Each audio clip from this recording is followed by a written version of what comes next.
오늘 말씀의 제목 에녹과 무두셀라 그리고 노아라는 제목 가지고 같이 말씀을 나누겠습니다. 창세기 6장 5절 보면 성경은 그 당시를 향해 이렇게 기록하고 있습니다. 한번 읽어봅시다. 시작. 여호와께서 사람의 죄악이 세상에 가득함과 그의 마음으로 생각하는 모든 계획이 항상 악한 뿌림을 보시고 창조한 하나님의 그 피조 세계가 어느덧 시간이 흘러서 죄악이 가득한 것이 되었고 사람들의 그 마음과 생각이 그 모든 계획한 것이 악했다라고 성경은 말씀하고 있습니다. 그래서 하나님께서 땅 위에 사람 지으셨음을 한탄하시고 마음에 근심하셨다 이렇게 말씀하고 있죠. 11절 읽어보겠습니다. 6장 11절 읽어봅시다. 시작.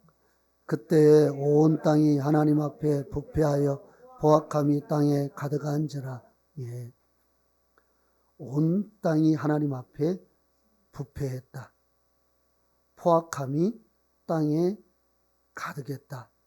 12절에 보면 하나님이 보신즉 땅이 부패하였으니 이는 땅에서 모든 혈육 있는 자의 행위가 부패함이었더라.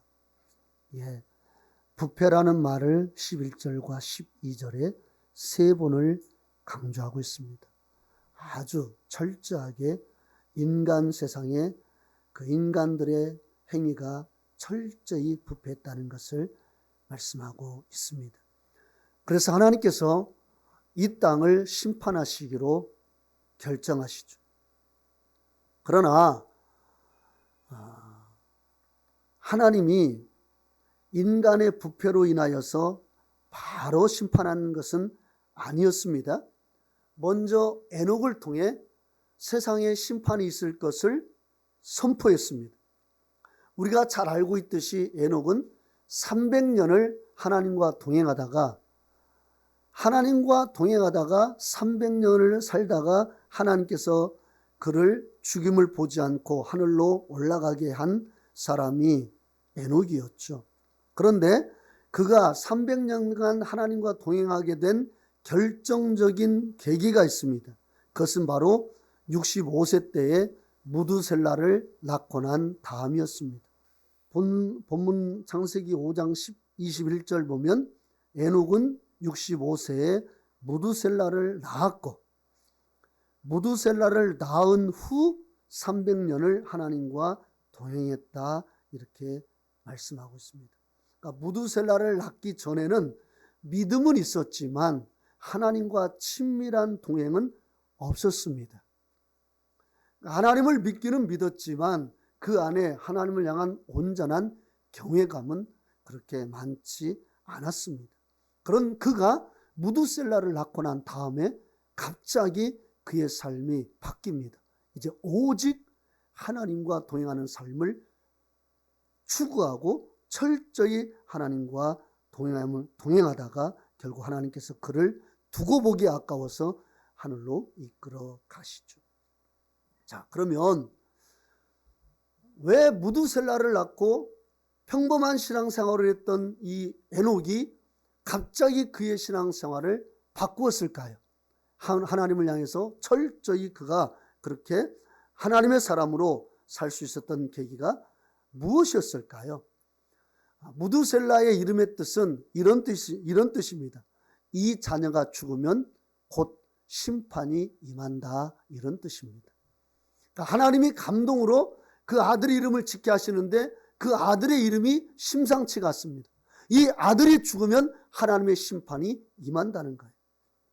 자식의 이름을 부를 때마다 이 에녹은 정신이 번쩍 듭니다. 무두셀라, 무두셀라?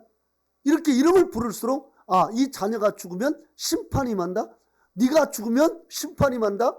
자녀의 이름은 부를 때마다 그렇게 부르는 거예요. 그게 그 자녀 이름의 뜻입니다.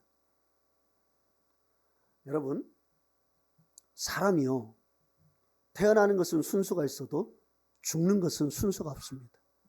이 무두셀라가 에녹 다음에 이 무드셀라가 태어났지만 그러나 죽는 것은 언제 죽을지 모르는 거예요. 이 무드셀라가 언제 죽을지 몰라요. 그러니까 에녹에게 매일매일은 하나님의 심판이 임하는 때였습니다. 이 자녀가 죽으면 심판이 임하니까, 그러니까 에녹 마음에 이 무드셀라를 볼 때마다 이 자녀가 언제 하나님 앞에 죽을지 모른단 말이에요. 왜?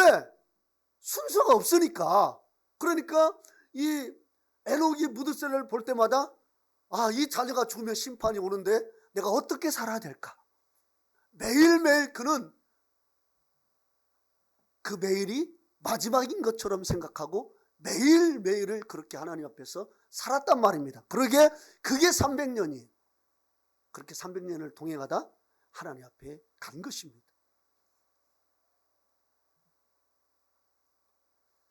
그리고 에녹이요, 하루하루 하나님과 동행의 삶을 살면서 그가 어떤 것을 했냐면 하나님의 심판을 증거했습니다. 하나님이 이 땅을 심판하신다. 그러나 그것으로 끝난 게 아니었습니다. 이 에녹은요, 인류 초기의 사람이지만 인류 마지막을 본 사람입니다. 자, 우리 본문을 접어놓고 유다서를 보세요. 유다서 14절 15절을 보겠습니다. 아담의 7대 손 에녹이 이 사람들에 대하여도 예언하여 이르되 보라, 주께서 그 수만의 거룩한 자와 함께 임하셨나니 이는 뭇사람을 심판하사 모든 경건하지 않은 자가 경건하지 않게 행한 모든 경건하지 않은 일과 또 경건하지 않은 죄인들이 주를 거슬러 한 모든 완악한 말로 말미암아 그들을 정죄하려 하심이라 하였느니라. 아멘. 아담의 7대손, 인류 초기의 사람이었던 에녹이 그 당시에 사람들에게 외칩니다. 뭐라고 외치느냐? 주께서 그 수만의 거룩한 자와 함께 임하셨다. 과거형으로 말씀하고 있습니다. 이건 뭘 말하느냐? 예언의 확실성입니다. 그러니까 성경에서요, 미래에 있을 일인데 과거 시대로 써놓은 것은 이건 반드시 그렇게 된다는 겁니다. 이것은요, 아직 이루어지지 않은 일이에요. 주께서 그 수만의 거룩한 자와 함께 임한다. 이건 마지막 때 예수께서 그 천사들과 함께 이 땅에 오실 때 일어날 일입니다. 그런데 에녹은 인류 초기의 사람이지만 인류 마지막에 있을 일을 미리 보고 사람들에게 심판을 외친 거예요. 주님께서 거룩한 자와 함께 임하신다. 그런데 뭘 같이 외쳤을까요? 이 무드셀라가 죽으면 심판이 임한다. 그리고 언젠가 때가 되면 주께서 그 거룩한 자들과 함께 이 땅에 오셔서 경건하지 않는 자들의 행한 일과 완악한 말 반드시 하나님이 심판하신다. 그렇게 증거했던 것입니다. 그러니까 에녹은 300년 동안 동행하면서 그 당시 사람들에게 심판을 선포했고, 그 심판은 그 당시에 있을 심판과 아주 오랜 후에 진짜 인류 마지막 때 있을 심판을 같이 그가 선포했던 것입니다. 그게 에녹이었습니다. 그렇게 심판을 외치는 사람이 경건한 삶을 살지 않을 수가 있겠습니까? 그렇게 300년 동안을 경건하게 살다가 심판을 외치며 살다가 그는 주님 앞에 가게 되었던 것이죠. 이 에녹은 그 당시 심판을 외치면서 마지막 심판까지 증거했고, 환상 가운데 그는 이미 그것을 본 사람이었습니다. 자, 이제 에녹이 65세에 낳은 무두셀라를 다시 한번 생각해 봅시다. 그 이름의 뜻은 이 자녀가 죽으면 심판이 임한다, 이러한 뜻이라고 말씀을 드렸습니다. 그런데 그 무두셀라가 몇 살까지 살았습니까? 969세, 27절에 나와 있죠. 그러니까 인류가 타락하고 아담 이후에 가장 오래 산 사람이 누굽니까? 무두셀라예요. 무두셀라. 보통 교회 다니시는 분은 무두셀라가 성경의 인물 중에 가장 오래 산 인물이라고 다 압니다. 그런데 왜 그가 969세까지 살았는지 그 뜻, 거기에 담긴 하나님의 마음을 아는 분은 많지가 않아요. 왜 무두셀라가 969세까지 살았을까요? 이유가 무엇일까요? 여러분 기억하세요. 제가 말씀드렸죠. 이 무드셀라가 죽으면 심판이 와요.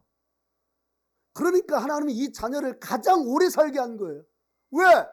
심판이 임하기 전에 이 자녀가 죽으면 심판이 오니까 그 안에 너희가 회개하고 돌이키고 주 앞에 정신 차리고 똑바로 하나님을 믿고 살아라.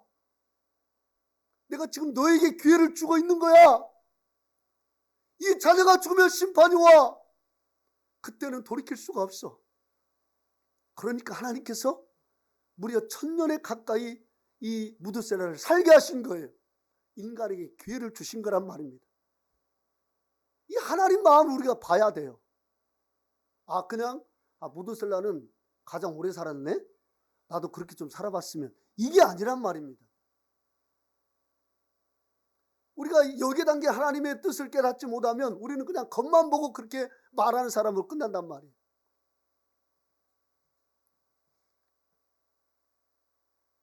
천년을 하루같이 하나님은 사람들이 회개하고 돌이키기를 기다린 거예요. 그러니까 이 무드셀라의 969세는요, 하나님의 사랑이 그 가운데 가득 담긴 것입니다. 심판이 있지만 그렇게 사랑한다는 것을 보여주고 있는 거예요. 우리 베드로후서 3장 8절 9절 보세요. 사랑하는 자들아, 주께서는 하루가 1000년 같고 1000년이 하루 같다는 이 한 가지를 잊지 말라. 주의 약속은 어떤 이들이 더디다고 생각하는 것 같이 더딘 것이 아니라 오직 주께서는 너희를 대하여 오래 참으사 아무도 멸망하지 아니하고 다 회개하기에 이르기를 원하시느니라. 아멘. 여기 보니까 사랑하는 자들아, 사랑하는 자들아, 주께는 하루가 1000년 같고, 이 말은요 하나님의 심판의 이 준엄성을 말합니다. 그리고 인간의 죄악된 모습 앞에 하나님이 하루가 그렇게 길게 느껴지는 거예요. 죄를 짓는 인간을 볼 때마다 하나님은 그 하루가 1000년처럼 느껴지는 거예요. 마치 내 자녀가 올바른 길을 가기 원하는데 그 자녀가 엉뚱한 길로 가요. 그럼 그 하루가 부모에게는 찢어져요. 그 하루가 하루 같지가 않아요. 남에게는 평범한 하루인데 나에게는 그 아이가 아침에 나가서 저녁까지 어떤 일을 할지 모르니까 그 아이가 짓는 죄를 볼 때마다 그 마음은 찢어지는 겁니다. 그러니까 그 부모에게 있어서 말을 안 듣는 자녀를 보면 그 하루는 1000년처럼 느껴지는 거예요. 그러나 1000년이 하루 같다는 것은요, 하나님 우리를 그렇게 사랑하세요. 이건 하나님의 사랑입니다. 하루가 1000년 같다는 것은 인간의 죄 때문에 하나님의 괴로운 마음이고, 1000년이 하루 같다는 것은 하나님의 인간을 향한 사랑을 의미하고 있는 거예요. 그러나 하나님 우리를 사랑하니까 그 1000년을 하루처럼 여기는 거예요. 그래서 9절에 뭐라고 말씀하고 있습니까? 오래 참으사 아무도 멸망하지 아니하고 다 회개하게 이르기를 원하시느니라.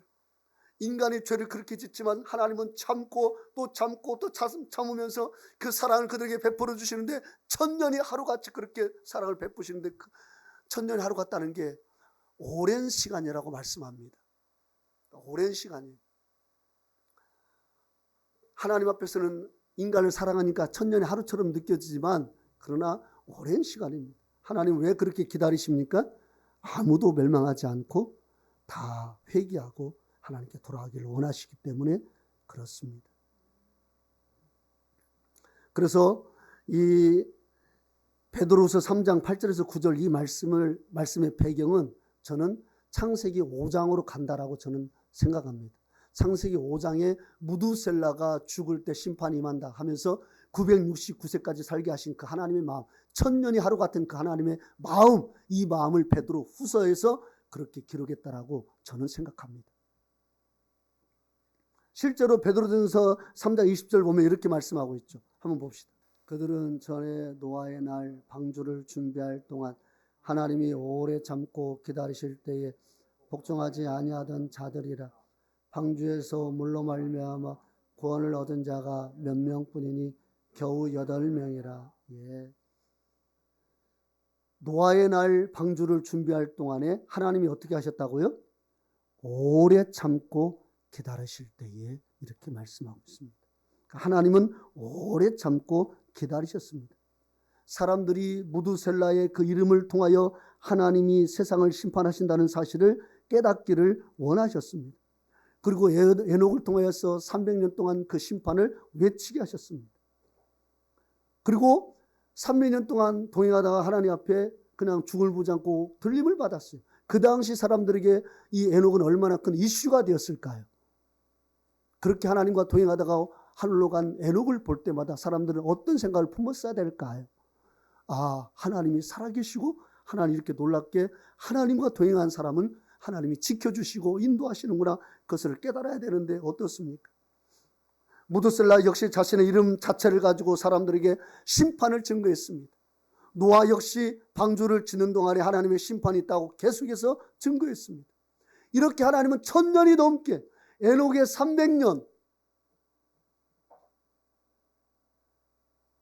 그리고 그 포함되어 있는 이 무드셀라의 969년, 그리고 노아가 방주를 짓는 그 시간 동안에 1000년이 훨씬 넘는 그 시간 동안에 하나님은 이 에녹을 통하여서, 무드셀라를 통하여서, 그리고 노아를 낳았던 이 노아의 아버지 라멕을 통하여서, 그리고 노아를 통하여서 1000년이 넘는 시간 동안에 사람들에게 심판을 외치게 했던 것입니다. 알게 했던 거예요. 1000년 동안 여러 가지 징조를 보여주면서. 그리고 정확히 무드셀라가 죽던 해에 이 땅은 홍수로 하나님의 심판을 받습니다. 그래서 지금도 인류의 가장 높은 산 에베레스트 꼭대기에 그 땅을 파보면 거기서 조개무더기가 많이 발견됩니다. 제가 다큐멘터리를 봤는데 많이 높은 고지대 산에서 이 조개무더기가 막 쏟아져 나와요. 왜 그렇습니까? 물로 세상을 덮었거든요. 심판했거든요. 그러니까 그 고지대, 만년설이 있는 거기에도 조개무더기가 가득 차 있는 거예요. 사람이 살 수 없는 그곳에도. 자, 이 무드셀라가 죽으면 홍수로 하나님이 심판하신다. 그래서 무드셀라 이름이, 이 자녀가 죽으면 하나님의 심판이 임한다. 그래서 본문 창세기 5장 25절 보면 무드셀라가 몇 세에 라멕을 낳습니까? 187세. 그렇죠? 187세에 라멕을 낳습니다. 그리고 26절 보면 라멕을 낳은 후에 몇 년을 지내며 자녀를 낳았습니까? 782년. 그러니까 이 782를 잘 기억해 놓으세요. 782년. 782년을 살다가 자녀를 낳다가 결국 969세에 죽었습니다. 782년을 잘 기억해 놓으세요. 자, 그리고 이 시간, 그러니까 782년이 지난 후에 그가 969세를 살고 죽었는데, 그때가 바로 노아의 나이 600세, 홍수가 나서 세상을 멸했던 그 시점과 일치합니다. 자, 28절 보면 라멕은 몇 세에 노아를 낳아요? 182세. 그리고 이 노아 나이 600세에 땅에 홍수가 임했다라고 말씀하고 있습니다. 창세기 7장 6절 보세요. 읽어봅시다. 시작. 홍수가 땅에 있을 때에 노아가 600세라. 예. 그러면 라멕이 182세에 노아를 낳았고 노아 600세에 홍수가 땅에 임했습니다. 그러면 600 더하기 182세를 더해보세요. 몇 살이 나옵니까? 782세. 782년이 나오죠. 자, 그러면 그 위에 라멕이, 이 무드셀라가 라멕을 낳은 후에 몇 년을 지내며 자녀를 낳았다고요? 782년. 그러니까 정확히 이 무드셀라가 죽던 그 해가 바로 노아의 600세가 되던 해였고, 그 해 무드셀라가 죽자마자 바로 하나님의 홍수가 땅에 임했던 것입니다. 기다리실 때는 한없이 기다리시지만 그 말씀대로 이 자녀가 죽으면 심판이 임한다고 했던 그때가 됐을 때는요, 하나님 더 이상 기다리지 않습니다. 그때는 하나님 심판하시는 거예요.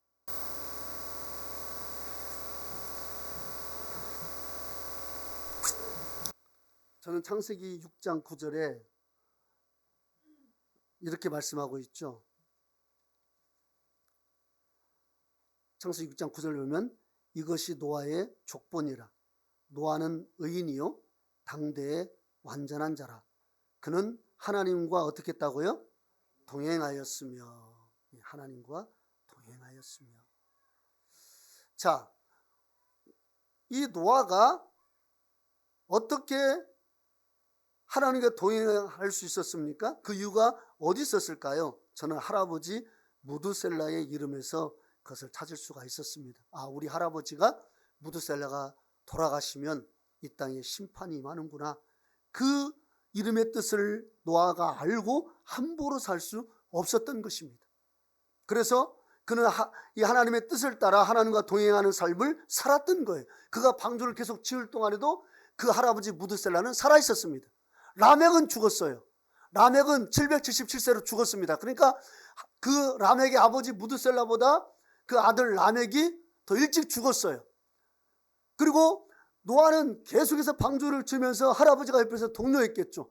어서 방주를 지어라. 그리고 튼튼하게 지어라. 내가 죽으면 이 땅에 심판이 많으니까 노아야 방주를 잘 지어라. 아마 옆에서 독려했겠죠. 격려했겠죠. 왜? 무드셀라가 죽던 그해 심판이 임했으니까. 물로 심판을 임했으니까.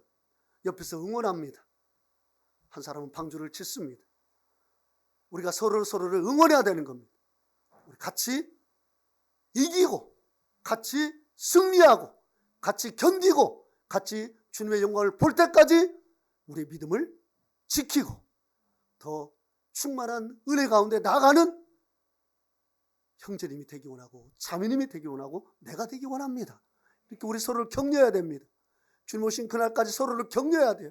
무드셀라가 노아를 격려한 것처럼 노아야 내가 죽으면 세상에 심판이 많으니까 너 진짜 의인으로 완전한 자로 하나님과 동행하는 자로 너 살아야 돼.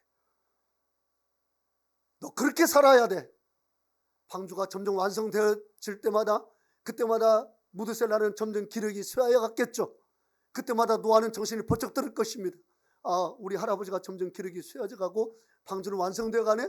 이제 정말 주님께서 물로 심판하실 때가 멀지 않았구나. 그럴수록 그는 더 하나님 앞에 집중하고 하나님 앞에 더 가까이 서려고 애를 쓰고 노력했겠죠. 우리가 지금 다 같이 말합니다. 믿지 않는다도 세상 끝날 날에 지구의 시기가 5분도 안 남았다 이렇게 다들 말합니다. 과학자들이 말을 해요. 성경학자들이 말하는 것이 아니라 과학자들이 이렇게 말을 합니다. 인류의 시기가 얼마 남지 않았다고. 여러분 우리가 정신을 차리고 하나님을 잘 믿어야 된 줄로 믿습니다. 베드로전서 3장 10절 보면 그들은 전에 노아의 날 방주를 준비할 동안 하나님이 오래 참고 기다리실 때에 복종하지 아니하던 자들이라. 방주에서 물로 말미암아 구원을 얻은 자가 몇 명뿐이니 겨우 8명이라. 너무 안타깝지 않습니까? 에녹이 죽음을 보지 않고 하나님 앞에 올림받는 사건을 그 당시 사람들은 봤고 그 소문을 들었을 것입니다. 그리고 무드셀라가 그렇게 자기 이름을 통해서 사람들에게 증거했습니다. 내가 죽으면 세상에 심판이 임한다. 그리고 노아는 하나님의 명령을 따라 그 산에다가 방주를 짓습니다. 얼토당토하는 일들을 그냥 그렇게 묵묵히 해내는 것을 볼 때 사람들은 그걸 보고 깨달아야 됩니다. 하나님이 뭔가 진짜 단단히 뭔가를 작정하셨구나. 그러나 그 오래 참고 기다리실 동안에 누구도 하나님 앞에 돌아오지 않았습니다. 누구도 하나님 앞에 회개하지 않았습니다. 누구도 하나님을 찾지 않았습니다. 그래서 성경은 겨우 8명이라. 노아와 그 부인, 그리고 그 자식들 3명, 그 부인들 3명. 그래서 총 8명. 이게 그 당시 4억 명 정도의 인구가 있었다고 말하는 그때 노아 때에 구원받은 사람의 숫자입니다. 8명. 8명. 그런데 마지막 때 구원받을 사람들에 관해서 성경은 이렇게 말씀합니다. 우리 한번 봅시다. 베드로전서 4장 17절 18절입니다. 베드로전서 4장 17절 18절 읽어보겠습니다. 시작.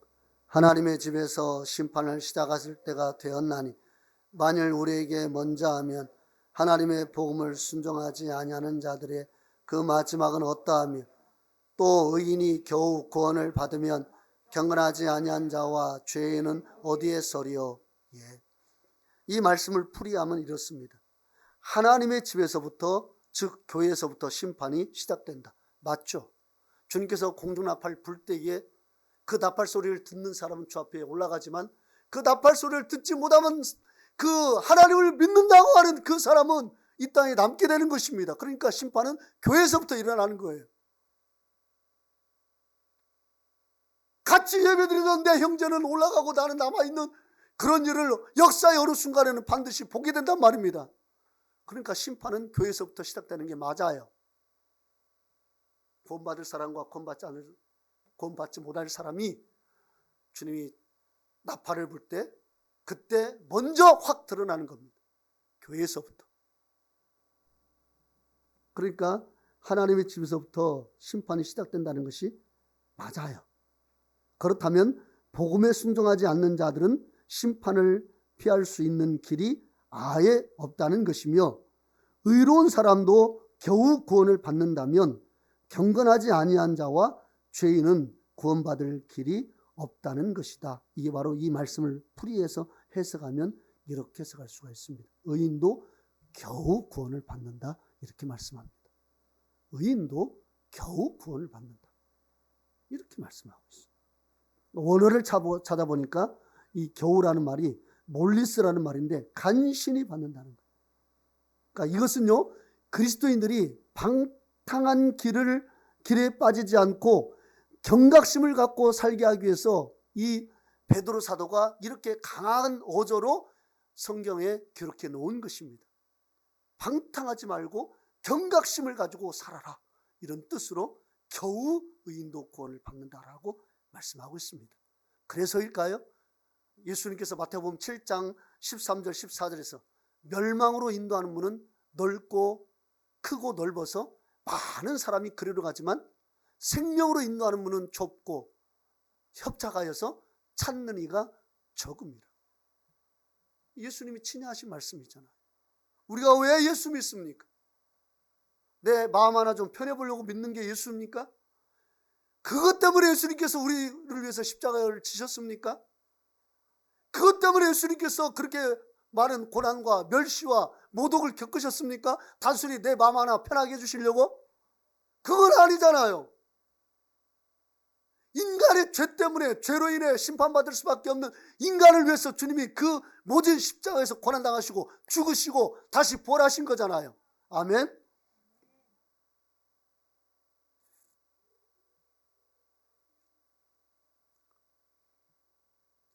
우리는 구원을 받고 이 땅에서 구원의 은혜를 누리는 하나님의 자녀로 살기를 축복합니다.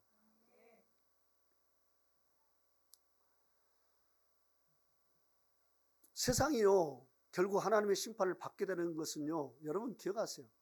세상이 진짜 너무나 타락하고 악해서 하나님이 세상 심판하신 거 아닙니다. 세상이 너무나 어두워지고 까매지고 너무나 진짜 더러워져서 하나님이 세상을 심판하시려고 이 땅에 오시는 거 아니에요. 여러분 기억하세요. 창세기 6장을 보세요. 6장 2절. 하나님의 아들들이 사람의 딸들의 아름다움을 보고 자기들이 좋아하는 모든 여자를 아내로 삼는지라. 3절이요. 여호와께서 이르시되 나의 영이 영원히 사람과 함께하지 아니하리니 이는 그들이 육체가 됨이라. 그러나 그들의 날은 120년이 되리라 하시니라. 예. 왜 하나님께서 홍수로 이 땅을 심판하셨습니까? 하나님의 아들들의 타락 때문에 그렇습니다. 하나님의 아들들은 셋의 계열을 말합니다. 의로운 셋의 계열이 하나님의 아들들이고 그 다음에 사람의 딸들은 이 가인의 계열을 말합니다. 타락한 가인의 계열이 이 사람의 딸들로 표현되고 있고 그 다음에 하나님의 아들들은 의로운 셋의 계열을 말합니다. 의로운 셋의 계열들이 타락하니까 그래서 하나님이 이 땅을 심판하지 않을 수가 없는 거예요. 소망이 사라지니까. 빛과 소금이 될 사람들이 타락하고 하나님을 떠나서 하나님을 등지고 살아가니까 더 이상 세상을 구원할 소망이 사라지는 거예요. 그때 하나님께서 노아를 통하여서 물로 세상을 심판하신 겁니다. 그러니까 여러분, 우리가요 이 땅에 에녹으로 살아간다면, 우리가 이 땅에 무두셀라로 살아간다면, 우리가 이 땅에 노아의 아버지 라멕처럼 살아간다면, 우리가 이 땅에 노아처럼 살아간다면, 의인 10명이 있으면 소돔과 고모라가 망하지 않았던 것처럼 아직도 이 땅에 주를 향해서 깨어있는 사람 소수가 있다면 하나님은 그 사람들 때문에 소망을 두고 이 땅을 오래 참고 기다리십니다. 저와 여러분이 그 사람이 되기를 원합니다. 아멘. 저와 여러분의 심판의 문을 막고, 하나님, 아직 내가 하나님 앞에서 의로운 자로서 이 땅을 향해 기도하고 있고 소망을 가지고 영혼을 살려고 애를 쓰고 있습니다. 하나님, 아직 이 땅에 기회가 있습니다. 여러분의 그 삶의 모습이 이 땅의 심판을 지연시키고 있는 겁니다. 그러나 역사의 어느 순간에 하나님의 아들들마저 타락하고 하나님의 아들들마저 소망을 잃어버리고 그저 세상 사람처럼 세상 사람과 똑같은 말을 하고 세상 사람과 똑같은 생각을 하고 세상 사람과 똑같은 사고방식으로 가치관으로 살아간다면 역사의 어느 순간에 하나님이 더 이상 이러다 한 사람도 구원받지 못하겠다. 이건 아니지 내가 빨리 가야 되겠다 하고 주님이 그때 어쩔 수 없이 이 땅에 오실 것입니다. 저는 이 땅에 심판을 막는 자로 저와 여러분이 살아가기를 원합니다. 하나님 우리를 새로운 피조물로, 물과 성령으로 거듭날 때 새로운 피조물로 만드셔서 우리를 완전한 자로 세우셔서 우리를 통하여 당신의 능력과 당신의 권세를 드러내기를 원하시고, 그래서 세상 사람들을 구원하기 원하시는 게 우리 하나님 마음 아니겠습니까? 하나님이 우리를 세상으로 보낼 때 그냥 아무것도 없이 보내십니까? 우리 하나님이 그런 무책임한 하나님이십니까? 아니잖아요. 주의 여이 우리에게 임할 때에 권능으로, 능력으로 임하잖아요. 그러니까 우리 안에 능력도 있고 권세도 있습니다. 그 권세와 능력으로 이 땅을 향해서 선포하고 내 자신을 향해서도 명령하고, 그리하여 이 땅에 심판을 막는 자로 우리가 살아가기를 원합니다. 여러분, 이 땅에 에녹입니다. 여러분, 이 땅에 무두셀라입니다. 여러분, 이 땅에 라멕입니다. 여러분, 이 땅에 노아입니다. 우리가 이 땅의 심판을 막아서서 이 땅을 중보하고 주간의 영혼을 살림으로 인하여 하나님의 심판이 더 더디게 우리로 인하여서 너희가 있으니까 내가 심판을 지연시킨다. 너에게 소망이 있다. 소망이 있다. 그래, 너희를 볼 때마다 내가 소망이 있다. 이러한 저와 여러분 되기를 주의 이름으로 축원합니다.